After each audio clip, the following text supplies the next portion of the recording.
ايه، افتحها على السي بي سي بسرعه. كريم فهمي ساب ياسمين عبد العزيز. ايه ده بجد؟ طب استني هشوف احمد العوضي ويارا السكري وجايه. حاضر. عوضي ويارا ايه؟ انا لسه مخلصه ملك وهدى دلوقتي، بيقولوا رجعت لويجز. ويجز ايه انت دلوقتي؟ طب بقول لك ايه، انا هروح اشوف مصطفى غريب وعمرو سعد عما تخلصي اللي انت فيه ده. يا جماعه يا جماعه استنوا، انا مسلسلات اتراكمت عليا. ما احنا في رمضان بقى، كل سنه وانت طيبه.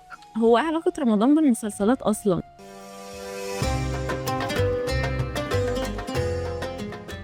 وزي ما رمضان هو شهر العبادة واللمة، هو كمان موسم المتعة اللي بيجمعنا كلنا قدام التلفزيون. بس الحكاية قبل ما تبقى صورة بدأت في صوت في الراديو بقرار عبقري من بابا شارو، الراجل اللي خد المخاطرة في الخمسينات وحول حكايات ألف ليلة وليلة لطقس يومي. والقرار ده هو اللي خلق أول ارتباط شرطي عند المصريين بين الراديو وقت السحور والقصص الخيالية، لدرجة إن نجوم السينما ما كانوش بيقاوموا سحر الإذاعة. وتصدق بقى إن العندليب عبد الحليم حافظ كان بطل مسلسل في رمضان، وده سنة 1973، وكان اسم المسلسل أرجوك لا تفهمني بسرعة، وده كان مع عادل إمام ونجلاء فتحي. ولولا الحرب كان المسلسل ده كسر كل الأرقام، وما كانش حليم لوحده، ده احنا لازم نقف احترام لقرار فؤاد المهندس وشويكار، لانهم ينقلوا الكوميديا من المسرح لبيوتنا بالمسلسلات. والمسلسلات دي بقت فاتح شهية اساسي قبل الفطار. وبعدها جه طاهر ابو زيد طور الفكرة لدراما اجتماعية بتلمس الناس. ومع ظهور التلفزيون كان لازم قرار سيادي يخلي الشاشة الصغيرة هي بطلة الشهر، وهنا جه دور مدر توفيق وهمة مصطفى اللي رتبوا خريطة برامج رمضان وخلقوا مسلسل السهرة بعد التراويح علشان يلموا الناس من الشارع للبيوت. أما النقلة الملحمية فكانت بقرار من المنتج العبقري ممدوح الليثي، اللي قرر إن الدولة لازم تضخ ميزانية ضخمة، وده لإنتاج أعمال تعيش لسنين. وهو برضو اللي شجع أسامة أنور عكاشة وصالح مرسي إنهم يكتبوا ليالي الحلمية ورأفت الهجان، ويحولوا المسلسل من مجرد تمثيلية لقضية أمن قومي وحالة حب للوطن. وفي نفس الوقت ما كانش ينفع ننسى الفوازير اللي بدأت بقرار من أمال فهمي في الراديو، ولما اتنقلت للتلفزيون وكان المخرج فهمي عبد الحميد هو صاحب قرار تحويلها لاستعراض تكنولوجي بالخدعة لأول مرة. وكمان اكتشف معاهم نيلي وشريهان وسمير غانم. ومع دخول الألفينات القرار راح لمنتجين القطاع الخاص اللي كسروا احتكار الدولة وفتحوا باب لنجوم السينما علشان يرجعوا للشاشة الصغير، زي قرار عودة نور الشريف في مسلسل لن أعيش في جلباب أبي. والقرارات دي هي اللي خلت الممثل المصري عملة نادرة في رمضان، وصولا للمخرجين الشباب اللي غيروا شكل الصورة بكاميرات السينما وخلوا المسلسل الرمضاني ينافس عالميا. فكل مسلسل بنشوفه النهارده هو نتيجة تراكم قرارات خدها مبدعين عرفوا يقروا دماغنا ويقدموا لنا وجبة تعيش معانا العمر كله. قول لنا انت بقى ايه اكتر مسلسل اتعرض في رمضان وبتحبه؟ انا صفا دهب ودي رحلة صفا، تابعوني.